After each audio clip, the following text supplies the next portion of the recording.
name is Katie, and welcome to Open Invite, a space where I hope we can celebrate friendship, life, and other fun stuff in between. For my first episode, I wanted to talk to you about a relationship that I spent a good deal of my life avoiding, the one I have with myself. And trust me, I'm not doing this today to try to convince you that loving yourself is the key to everything. Hearing, just focus on yourself, makes me want to scream too. But maybe today, you might find yourself wanting to explore what some of the resistance to that idea could be about. A few years ago, I found myself in a really low space. I felt rejected, discouraged, and disappointed with how life was playing out. I felt sort of like a shell of myself and spent hours kind of dissociating. Looking back now, I think that period ended up teaching me how disconnected I had become from myself and how I could begin returning home. I'll be honest, that the idea of being my own friend always felt kind of icky. Why would I want to be my own friend? I could easily tell you all of the reasons to not be my friend and point you in the direction of people that would validate what I had to say. The whole thing felt like something I would say to other people, but not actually practice myself. And honestly, for a long time, I was fine with that. I told myself that wanting to be my own friend would just be evidence that I had healed, like a finish line I could cross eventually. And even when I knew better, I still kept saying, no, thank you. As someone that grew up in a big family, belonging and connection really mattered. My parents have always had lots of friends, and I watched the way they prioritized those relationships and made time for the people they cared about. In a lot of ways, that shaped what I thought it meant to be a good friend. But I don't think growing up I ever really saw someone model what a healthy relationship with yourself looked like. In fact, I think I picked up pretty early on that spending time alone or doing things for yourself could come across as selfish. When I was in that low space, I came across a video about self-concept.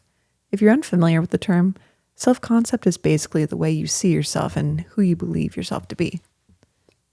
A lot of what I heard wasn't new. I had studied psychology in college, I had been in therapy, and I was particularly good at telling you what I struggled with and why I struggled with it. I knew how to trace things to childhood. I could explain my patterns. I was very aware. But the thing is, awareness didn't make the changes I wanted to see, which is why I think so many of us get stuck there. We know why we feel the way we feel. We know what our wounds are. We know that we should be doing things differently. But knowing and changing aren't the same thing. And I think I've noticed how much I actually resist change, even though it is the only constant thing in life. It is unfamiliar. I know I'm not alone in choosing a familiar chaos over an unfamiliar peace. For about 2 years, I made self-improvement my part-time job. I'd come home from work and spend hours analyzing myself. Videos online will tell you to be radically honest with yourself, and I was already really good at tearing myself apart. And what feels sad now is that I thought what I was doing was helpful. The thing is, it isn't enough to know your limiting beliefs or the stories you tell yourself. The piece I was missing was compassion and acceptance. I was starting to see that accountability didn't have to feel like an attack. And I think that's why, for me, I didn't really experience the shift I hoped for until I started approaching my wounds in a different way. Instead of, what's wrong with me? It became, what story am I telling myself? And what makes it feel protective? Instead of, why don't I trust other people? It became, when did mistrusting people start to feel safer than trusting them? I think for so many of us, we don't realize that our beliefs come from a space of protection. And when I started to look at mine through that lens, I began to see my hurt parts in a new way. One book that super helped me with this is The Origins of You by Vienna Ferrin. I think what made this book so powerful was that it helped me move from analysis to a more somatic and compassionate place of understanding. What was beautiful about being able to approach myself with grace was that I could finally look at my stories with kindness. I could imagine what it would have been like to have had the support I wanted at the time. And I have to give a special shout out to my friends who have given me the space to do this in person and who have let me practice it with them too. What's interesting about my experience about changing my stories was that as I did so, I noticed that my relationships with others changed too. One of my coworkers told me I seemed lighter, and honestly, I felt it too. My parents noticed and encouraged the change, and other people started asking me what I was doing differently. I don't think it was because I had fixed anything, but because I had stopped treating myself like a problem to solve. I started allowing myself to be seen as a flawed but lovable human.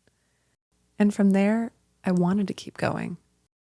The more I explored self-concept, the more I started noticing the stories I was telling myself about what I could have, who I could be, and what I thought was possible for me. From there, I got curious about the things I wanted in life and the stories I was telling myself to avoid them. Starting this podcast was something I avoided for a long time because I didn't believe what I had to say mattered. Granted, I am a teacher, and I've experienced my fair share of tweens rolling their eyes when I talk. But I think deeper than that was my own feeling that what I wanted to share wasn't worth sharing. I remember watching a video once where someone said we should share things simply because we want to, and that the right people will find us. It sounded like the permission I wanted. And yet, even with that in mind, I still let it sit in my mental fridge. And I think even as I was writing down some notes for what I wanted to talk about today, there was still that pit feeling of, why am I doing this?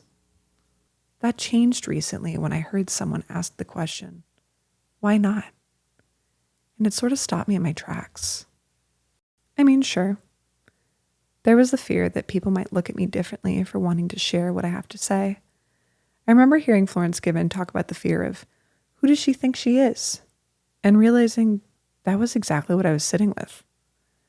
And there was also this worry that people wouldn't want to listen, which I think really traced back to not trusting that what I had to say was worth hearing in the first place. I sat with this question a bit longer and realized that avoiding this desire meant not being true to myself. I want to share my thoughts. I want to share my experience. And I want to talk to other people about theirs too. This idea hasn't been sitting in my mental fridge because I've been trying to concoct something for others. It's been there because I have genuinely wanted to enjoy it. And I think there's that tendency to let things sit because you're waiting for the permission to have it. And I had to realize that no one else was going to give it to me. And I know that even if I'm the only person that listens to this, I got something out of sharing it. And so, as I start to close out today's episode, I want to share what I think are the 3 things that currently stand out to me as important parts of developing a friendship with yourself. To start, make this relationship a priority, just like any of your other ones. That doesn't mean you have to sit and tear yourself to shreds like I did, but ask yourself questions. Get to know yourself better. It's weird how sitting with the question, what do I like, actually told me a lot about myself that I didn't realize, because I had spent a lot of my life studying what other people liked because I thought it made me a better friend. And if you don't talk to yourself all of the time like I do, maybe find a little time to do so. I swear if you see me driving, I'm likely talking to myself, singing, or crying. And I'm totally okay with that because I have a lot of big feelings. The second thing is to practice self-acceptance. For me, this has looked like learning to be a little more gentle with myself. And that's been surprisingly hard at times. It didn't feel natural. It didn't feel easy. But I found that if I stay with it, it does start to shift and life feels a little bit lighter. My third finding, and maybe the hardest one, is to be honest with yourself. We talk about honesty in friendships all the time, and then turn around and lie to ourselves. I've seen firsthand how my body has stored stress, and being honest with myself has been central to alleviating it. Being honest with yourself includes feeling your feelings and taking the time to listen to what they are trying to tell you is one of the most powerful places to start. At the beginning of this episode, I mentioned the idea of returning home. And I think what I'm learning is that home is connected to my relationship with myself. Home gets to be bigger than a house, and our sense of self gets to be bigger than our bodies.